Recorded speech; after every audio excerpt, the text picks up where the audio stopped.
Tu veux que je te raconte l'histoire du métro qui a fini son voyage dans une sculpture géante ? Ok, mais par contre, moi, je ne raconte mes histoires qu'aux enfants qui se lavent les dents. Donc attrape ta brosse à dents, ton dentifrice, et tu frottes. Et jusqu'à ce que l'histoire soit terminée. 3, 2, 1, 0. J'ai une question à te poser.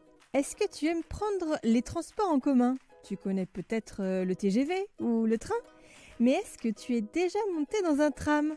Et je suis sûre que tu as déjà voyagé dans un bus ou un autocar.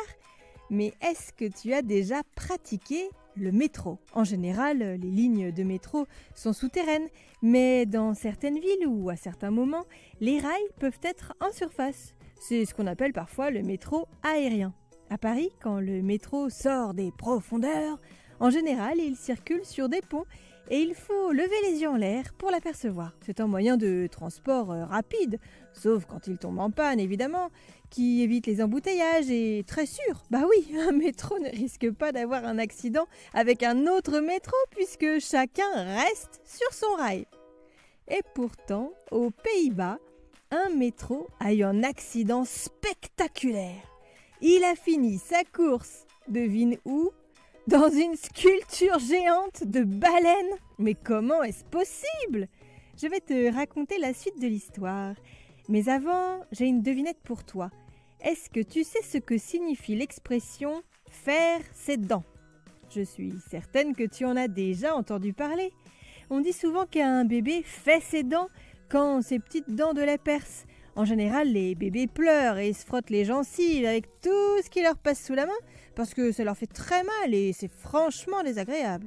Bref, pour ce qui est du métro qui a fini son voyage dans une sculpture, c'était un niveau où le métro circule sur un pont en surface au-dessus d'un lac. Ce jour-là, il avait beaucoup plu, les rails étaient glissants.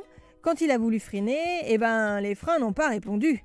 Le métro a défoncé un panneau stop au niveau du terminus, il a déraillé, il est même carrément sorti de sa route et du pont et a fini son voyage sur une énorme sculpture de queue de baleine suspendue dans les airs. Heureusement qu'elle était là la baleine, sinon le métro aurait plongé dans l'eau. Plouf !